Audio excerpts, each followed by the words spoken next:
प्रियाला प्रीत कळेल.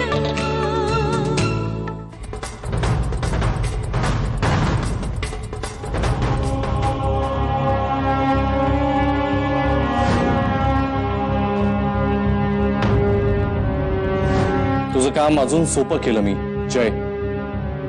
जर एक फोटो फाडल्यानं तुला असं वाटत असेल की तू आमचं नातं तोडू शकशील, यू आर रॉंग. मीच फाडले सगळे फोटो.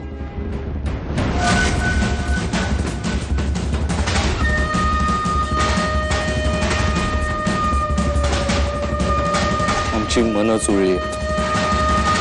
हे दाखव तोडून. आहे हिम्मत? अभि, जर तू हिच्याशी लग्न केलंस ना तर माझं मेलेलं तोंड बघशील. आणि शमी, तू याच्याशी लग्न केलंस तर पुढे जे काही बरं वाईट होईल त्याला मी जबाबदार नाहीये. हे काय चाललंय सगळं?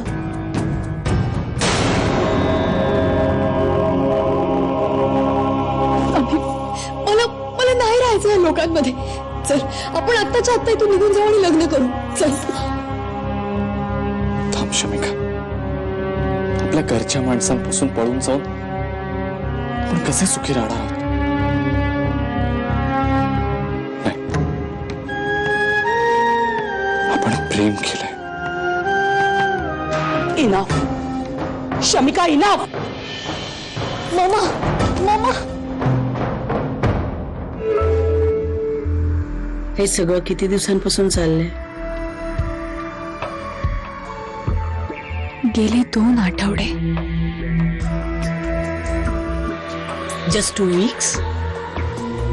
फक्त 2 आठवड्यात तुला अभिजितशी लग्न करावं असं वाटतंय? असं किती ओळखतेस त्याला? या 2 आठवड्यात 2 लाख वेळा जगले मी मामा. अभिजितने मला प्रेमाचा अर्थ समजावून सांगितलाय आणि या 2 आठवड्यात ते प्रेम जगले मी मामा. हे बघ, ज्या घरामध्ये शमिका वाढलेली आहे, ज्या ऐशारामाची तिला सवय आहे, तो तिला आपल्या घरात मिळणार नाही. ती या घराशी जुळून घेऊ शकणार नाही. बाबा, ती घेईल जुळवून. नाही रे, नाही. अभि, प्रेमाने पोट नाही भरत रे. प्रेमाने पोट नाही भरत शमिका. आणि तू विचार केलायस का? अगं, आपलं स्टेटस काय, त्यांचं आपली पोझिशन काय, त्यांची काय, त्यांची लाईफस्टाईल किती साधी आहे. मला साध्याच गोष्टी आवडतात मामा. तो मुलगा ज्या घरात राहतो ते घर जेम तेम आपल्या अमेरिकेतल्या घराच्या हॉल इतकं आहे. आता तो जिथे नेईल तेच माझं घर आहे मामा. आणि माझं मन मला सांगतंय की मी शमिका बरोबरच सुखी राहीन. काही करेन मी, पण मी अभिजितशीच लग्न करणार आहे. बस, ठरलं. तेव्हा ही मुलगी आपल्या घरात नकोय. ठरलं म्हणजे ठरलं. मग माझं पण ठरलं. मी लग्न शमिकाशीच करणार. नाही शमिका, तुझं आणि अभिजितचं लग्न नाही होऊ शकत. पण का मामा? मामा, मामा, तुझी इच्छा होती ना मी सुखी राहावं. मामा, मामा, मामा, अभिजित माझं सुख आहे ग. अभिजितच माझा आनंद आहे. खूप मनस्ताप झालाय तुला पण.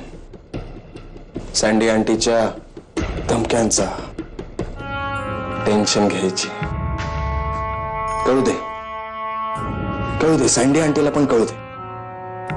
जेव्हा आपली मुलं एखादी चूक करतात तेव्हा आपल्याला हेल्पलेस होण्यापलीकडे काहीच करता येत नाही. मॉम, आता तू सँडी आंटीची काळजी घे, त्या अभिजितची काळजी घे.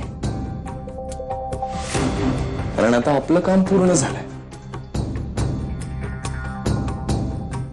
आता फक्त तमाशा बघायचा.